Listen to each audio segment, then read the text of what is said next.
I was still holding my wine glass when my husband stood up, smiled at everyone, and said, "Let's read what Emily's really been saying behind our backs." And before I could even react, he unlocked my phone and handed it to his sister like it was entertainment, like my private thoughts were some kind of joke. And just like that, my most personal messages were being read out loud at the dinner table, while his entire family watched me with thin smiles and raised brows, judging every word, twisting every sentence, waiting for me to fall apart. And I swear in that moment I couldn't even breathe, my chest tight, my hands frozen in my lap as laughter quietly spread across the table, like it had all been planned long before I walked into that room. And if you've ever felt betrayed by the very people who were supposed to protect you, only if this story truly resonates with you, take a second to like, subscribe, and share where you're watching from, your city or country, and what time it is for you right now, because I want to know who's here with me in this moment. My name is Emily Carter. I'm 31 years old, and that dinner was the night my husband and his entire family tried to destroy me in front of each other. Not knowing I had already seen the truth they were hiding, it started 3 weeks earlier, on a quiet Sunday morning, when I noticed something small that didn't make sense, something I almost ignored. But that one detail was the first crack in everything I thought I knew about my marriage. And looking back now, that was the moment everything began to unravel. 3 weeks before that dinner, I was standing barefoot in our kitchen at 12 inches the morning, pouring coffee into Daniel's favorite navy blue mug when his phone lit up on the counter. And I remember the exact way my stomach tightened because the name on the screen was not saved, just a number. And the message preview read, "Did she believe you?" And for a second I just stood there staring at it, telling myself it could mean anything, that I was overthinking, that I was tired, but something in me did not move. Something in me knew. I did not touch his phone. I did not open the message. I just memorized it. Every digit of that number burned into my mind, while the coffee machine hummed behind me like nothing had changed. Like my life was still normal, but it was not anymore. Daniel walked in seconds later, relaxed, smiling, kissing the side of my head like he always did. And when he picked up his phone, I watched his eyes flicker just for a fraction of a second, just enough to confirm what I already felt. And then he turned the screen away from me and said, "Work stuff," too quickly, too casually, and I nodded like I believed him, because at that moment I realized something important. I needed him to think I believed him. That entire day I played the role perfectly. I laughed when he laughed, I asked about his meetings, I even made his favorite dinner that night, lemon garlic salmon with roasted asparagus, the kind he used to say reminded him of when we first moved in together, and he did not suspect a thing. Not when I watched him. Not when I listened more carefully than I ever had before. Not when I noticed the way he stepped outside to take calls now, or how he kept his phone face down on every surface. Over the next few days, the pattern became impossible to ignore. Late-night messages, sudden errands, passwords changed on devices we used to share, and each time I felt that sharp twist in my chest, but I did not confront him. I did not ask questions, because something deeper was forming in my mind. Something colder, more controlled. I needed to understand what I was really dealing with. So I started small. I checked our shared cloud account. The one he had forgotten was still synced to my laptop. And what I found there was not proof, not yet, but it was enough to open a door I could not close. Call logs he had deleted from his phone, still archived in the system. Timestamps that did not match his stories. Numbers that repeated over and over again, including the one from that morning. And when I cross-searched it, my hands actually trembled because it was registered under a name I knew too well, Rachel, his sister. I remember sitting there in complete silence, the house empty around me, staring at the screen as my brain tried to make it make sense, because there had to be a mistake. There had to be some explanation that did not turn my entire reality into something unrecognizable. But the more I looked, the worse it became. Messages backed up from apps he thought were secure, fragments of conversations, half deleted but not gone. Lines like, "She has no idea," and "Just wait until dinner," and "Mom agrees." And that was the moment the ground shifted under me. Not just Daniel, not just betrayal, but something coordinated, something planned, something that involved his entire family. I did not cry, I did not scream. I closed the laptop slowly and sat there, letting the silence settle around me. And for the first time since that message lit up his phone, I stopped feeling confused, and I started thinking clearly. Because whatever they were planning, whatever they thought they were going to do to me, they believed I was completely in the dark, and that was the only advantage I had. And I was not going to waste it, not this time, not with everything on the line. I did not sleep that night, not after everything I saw, because once you realize the people closest to you are planning something behind your back, your mind does not shut off. It sharpens, it replays every moment, every conversation, every look you ignored before, and suddenly everything starts to make sense in a way that feels almost terrifying. The next morning, I woke up before Daniel, quietly slipping out of bed and taking my laptop into the living room, the early light barely coming through the blinds, and I began digging deeper, not randomly, not emotionally, but methodically, like I was building a case instead of reacting to a betrayal, because that was exactly what this was turning into. I accessed every shared account we had, every cloud backup, every email thread he thought he had deleted, and what I found was no longer fragments, it was a pattern, clear and deliberate, messages between Daniel and Rachel stretching back months, not just casual conversations, but strategic ones, discussions about timing, about perception, about how to make me look unstable without ever saying it directly. Lines like, "She overreacts," "You have seen it," and "We just need everyone to see it for themselves." And then there were references to Linda, his mother, agreeing with them, encouraging them, saying things like, "It is better if it happens in front of everyone, so there is no confusion," and that was when it hit me fully. This was not about exposing anything real. This was about constructing a narrative, one where I would be painted as emotional, unreliable, someone who could not be trusted. My hands were steady now, not shaking like before, because the shock had worn off and something else had taken its place. Clarity, cold and precise, and I knew exactly what I needed to do.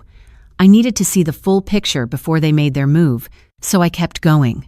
I found audio files, short clips Daniel had recorded without telling me, moments where I was frustrated, stressed, speaking out of context. Nothing extreme, nothing that justified what they were planning, but enough that if played selectively, could make me look unreasonable. And I sat there listening to my own voice, being twisted into something it was not, and instead of breaking, I felt something inside me settle, because now I understood the level of preparation they had put into this, which meant I had to go further.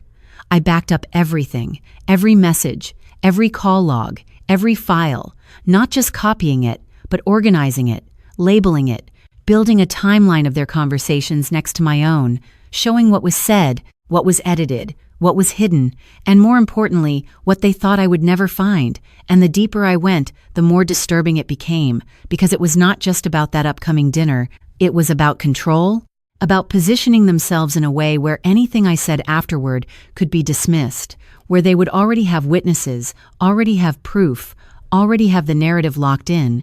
By the afternoon, I had something they did not expect, the full truth, not just their version, but everything, including moments where Daniel admitted things that contradicted the story they were building, where Rachel pushed him to exaggerate, where Linda advised them on how to present it so it would feel concerned instead of cruel. And I sat back in my chair, staring at the screen, realizing one simple fact. They thought they were setting a trap for me, but they had already stepped into one themselves. That evening, when Daniel came home, he acted exactly the same, asking about my day, kissing my cheek, telling me his mother wanted to host a family dinner later that week, and I smiled. I agreed. I played my part perfectly, because now I knew what that dinner really was. It was their stage, their moment to expose me, to control the narrative in front of everyone. But what they did not know, what none of them knew, was that I was no longer walking into that room unprepared.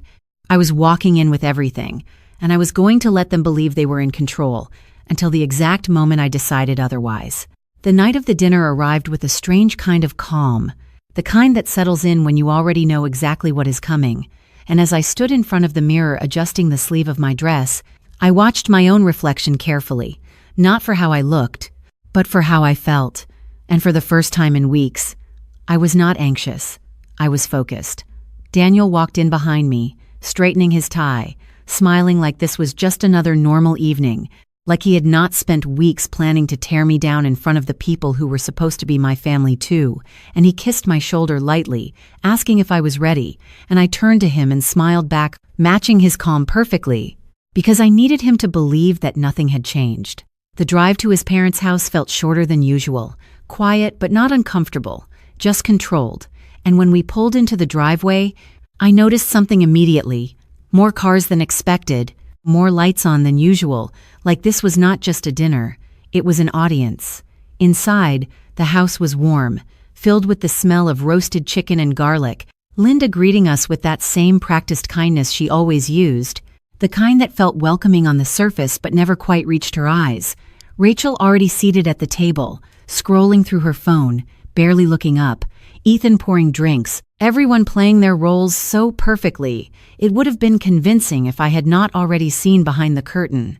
I took my seat, placing my phone gently on the table beside me, exactly where I knew Daniel would notice it, and I watched as his eyes flicked to it for just a second, subtle but enough. And then he smiled again, picking up his glass, making small talk, letting the conversation flow naturally at first, asking about work, about schedules, about things that did not matter, building that illusion of normalcy. And I played along, answering calmly, even laughing at one of Ethan's jokes, because timing mattered, and I knew they would not act immediately, they would wait for the right moment. When everyone was settled, when the attention was focused, when the silence between conversations stretched just long enough. And then it happened exactly as I expected. Daniel leaned back in his chair, exhaling like he had been holding something in, and said, "There is actually something we should talk about."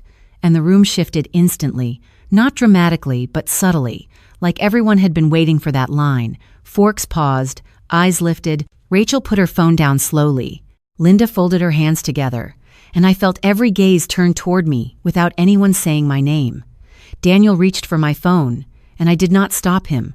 Not because I could not, but because this was the moment I had been preparing for, and as he picked it up and unlocked it, I kept my expression neutral, my hands resting calmly in my lap, my breathing steady, while inside I was counting, not seconds, but steps, each move they made bringing them closer to something they did not understand yet.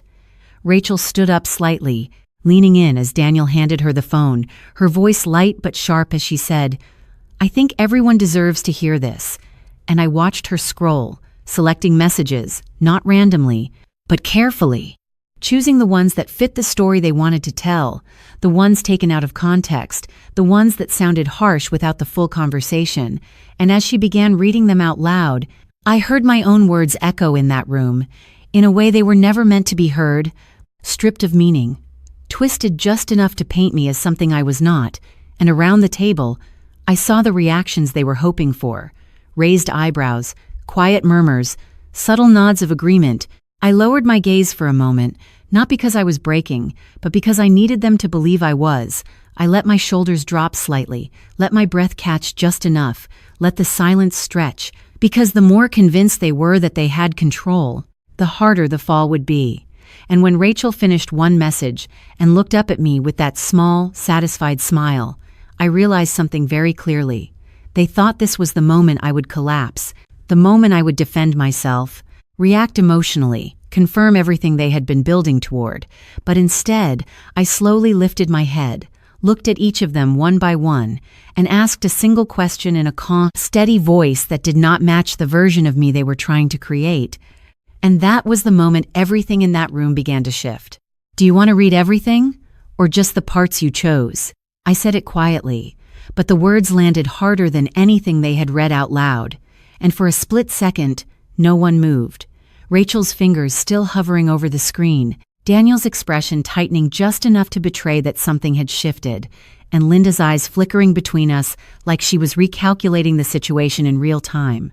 Rachel let out a small laugh, dismissive, like I had just tried to deflect, and said, "We are just showing what you said, Emily." But I did not look at her. I kept my eyes on Daniel, because this had never really been about her, and I could see it now, the first crack, the first moment he was no longer completely certain. I reached forward slowly, not grabbing the phone, not interrupting, just placing my hand flat on the table as I spoke again, steady, controlled. Because context matters, right? And before anyone could respond, I reached into my bag and pulled out my laptop, setting it down in front of me with a soft but deliberate motion that cut through the tension in the room. Ethan shifted in his seat, confused. Linda straightened slightly, and Rachel's smile faltered for the first time as I opened the screen and turned it so everyone could see. Not rushing, not dramatic, just precise, because I had already rehearsed this moment in my head more times than I could count. "You read my messages," I said, my voice even, "so let us read all of them." And with a few clicks, I pulled up the full conversation threads. Not screenshots, not fragments, but complete, unedited, every message in order, every reply intact, and I watched as Rachel leaned in again. But this time her confidence was gone, because the narrative she had been building started to unravel in front of her eyes. I scrolled slowly, letting them follow along, showing the parts she had skipped, the lines where I explained, clarified, responded calmly, the pieces that made everything they read before look incomplete, misleading, and the murmurs around the table changed, subtle at first, but undeniable, confusion replacing certainty, doubt replacing judgment. Daniel spoke then, trying to regain control, saying, "Emily, this is not necessary." But I did not stop. I did not even look at him, because now we were past that point. Now this was no longer their stage. It was mine. "No, it is necessary," I said. And then I clicked to the next file, the one they did not know existed, the one they never planned for, and the room went completely silent as an audio clip began to play. Daniel's voice clear, unmistakable, talking to Rachel, saying words that did not fit the version of events they had just presented, words about choosing which messages to show, about making sure it looked a certain way, about timing it during dinner so everyone would see it at once. I did not need to say anything. I let his own voice fill the space and let it sit there between us, undeniable. And I watched as Rachel's face lost all color, her posture stiffening, her eyes darting toward Daniel as if silently asking him to fix this. But he could not, because there was nothing left to fix. I moved to the next recording, Linda's voice this time, calm, measured, advising them on how to present it so it would seem like concern instead of attack. And that was when everything collapsed completely, not loudly, not dramatically, but in that quiet, devastating way where no one knows what to say anymore. I leaned back slightly, folding my hands together, looking at each of them in turn, not angry, not emotional, just clear. And for the first time that night, no one was looking at me like I was the problem. They were looking at each other, realizing what had just been exposed, realizing that the story they tried to tell had just turned on them, and in that silence, I finally understood something they had not considered at all. They thought they were controlling the narrative, but they had handed me everything I needed to end it. The silence that followed felt heavier than anything that had been said that night, not loud, not explosive, just still, like the room itself was trying to process what had just happened. And for the first time since I walked through that door, I was no longer the one being watched. They were, each of them sitting there with the weight of their own choices settling in. And I remember noticing something small, something almost quiet, the way Daniel would not meet my eyes anymore, the way Rachel's hands stayed frozen in her lap, the way Linda's perfectly composed expression finally cracked just enough to reveal uncertainty. And in that moment, I realized I did not need to say anything else, because the truth had already done everything it needed to do. I closed my laptop slowly, not as a dramatic gesture, but as a final one, like closing a chapter that I had outgrown, and I stood up from the table with a calm I had never felt before. Not anger, not revenge, just clarity, the kind that comes when you finally see things exactly as they are and not as you wish they would be. I walked to the door without rushing, without looking back immediately, because I knew that whatever I left behind in that house no longer belonged to me.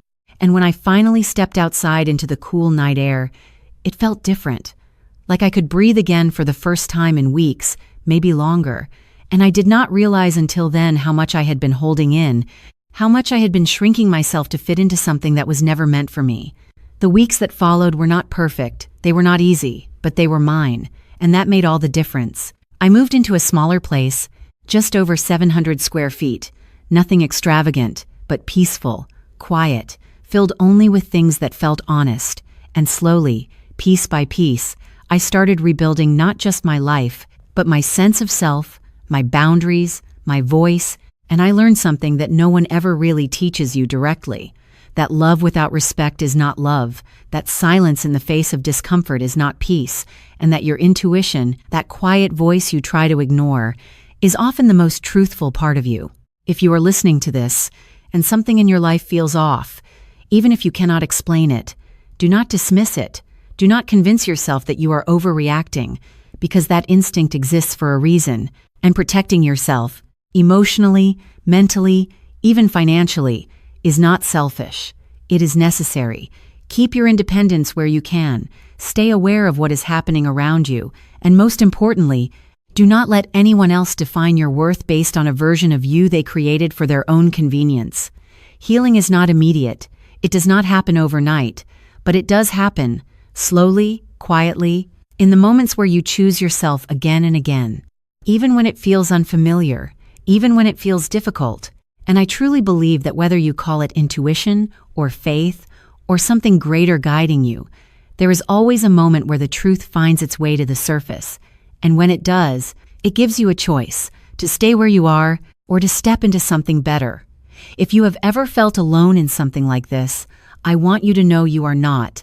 Your experience matters, your voice matters, and your peace is worth protecting more than any relationship that asks you to lose yourself to keep it. Thank you for being here with me, for listening, for sharing this space, because stories like this are not just about what happened, they are about what we learn from it and how we move forward. My name is Emily Carter. I am 31 years old, and the lesson I want to leave you with is this: never ignore the quiet truth inside you, because it will always lead you back to yourself.